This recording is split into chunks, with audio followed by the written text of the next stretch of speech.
कुछ महीने पहले जब प्रशांत वर्मा ने अपने बिल्कुल नए सुपर हीरो यूनिवर्स का अनाउंस कर अपने पहले फिल्म का नाम रिवील किया था, तब लोगों के बीच एक प्रकार से एक्साइटमेंट तो था ही इस फिल्म को लेकर, पर उससे भी ज्यादा कंफ्यूजन और सवाल भी थे। जैसे कि इसका स्टोरी कैसा होगा, ये कितने पार्ट्स में होगा, या ये कब तक रिलीज होगा, इसको प्रोनाउंस कैसे करेंगे, एक्सेट्रा। अब देखो, केवल नाम रिवील होने के बाद ही इतने सारे सवालों का जवाब मिल जाना तो पॉसिबल नहीं है, पर बीच बीच में कुछ न्यूज और फाइनली इसके मेन कैरेक्टर का फर्स्ट लुक लोगों के सामने आने के बाद अब कम से कम काफी चीजें क्लियर हो गई हैं। और ये भी क्लियर हो गया कि इस फिल्म को प्रोनाउंस कैसे करेंगे, हनुमान या हनुमैन, जो काफी लोग सुपर हीरो के पॉइंट ऑफ व्यू से सोच रहे थे। पर इस फर्स्ट लुक टीजर ने उन सारे क्वेश्चंस पे फुल स्टॉप लगा दिया जब इंडिया के 4-5 मेजर लैंग्वेजेस के बाद हिंदी में भी हनुमान लिखा हुआ आया। अब अगर इस टीजर के फर्स्ट इंप्रेशन की बात करें तो इसका टीजर मुझे कुछ क्रिश की याद दिला गया, जब क्रिश फिल्म में फर्स्ट टाइम ऋतिक रोशन को इस तरीके से ही दिखाया जाता है। अब डेफिनेटली जंगल का लोकेशन और थोड़ा वाइड लुक होने के कारण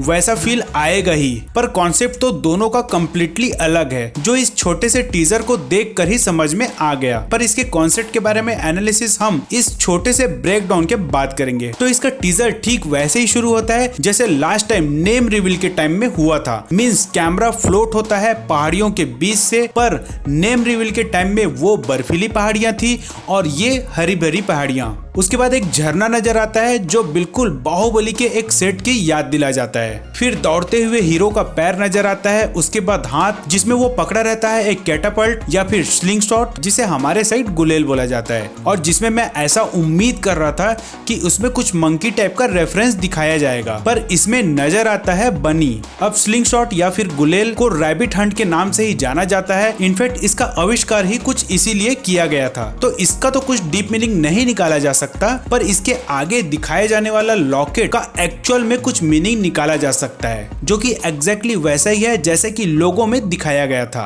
अब फिल्म मेकर्स के द्वारा इसको बार बार हाईलाइट करना ये प्रूव कर दिया कि फिल्म कहीं न कहीं इसके इर्द गिर्द ही घूमेगी। फिर इसके नेक्स्ट सीन में हमें फाइनली इस फिल्म के लीड रोल प्ले करने वाले एक्टर तेजा नजर आते हैं। तेजा मैं हूँ, मार किधर है? अरे आई मीन तेजा सज्जा, जो अपने स्लिंग शॉट से मारता है, जिसके बाद इस फिल्म का लोगो रिवील होता है, पहले इंग्लिश में, फिर 1 by 1 साउथ की 4 लैंग्वेजेस में, और लास्ट में हिंदी में भी लिखा हुआ आता है, जिससे कम से कम ये तो क्लियर हो चुका है कि इसे बहुत ही बड़े लेवल पे रिलीज करने की तैयारी की जा रही है। और टाइटल के बाद हमें एक world famous superhero landing pose भी देखने मिलता है। एंड सीन में एक शिप के अंदर रखा एक लाल मणि दिखाई देता है। आई मीन वो मणि क्लियर तो दिखाई नहीं देता, पर कोई भी यह आसानी से अज्यूम कर लेगा कि ये वही लाल मणि है जो लोगो के बीचों बीच दिखाया गया है। रिमेम्बर लास्ट टाइम भी लोगो रिवील के टाइम ऐसा ही कुछ दिखाया गया था। और इसके साथ ही ये टीजर यही खत्म होता है, the first pan India super hero film लिखा हुआ होने के बाद। तो लोगो रिवील के कुछ महीने बाद ही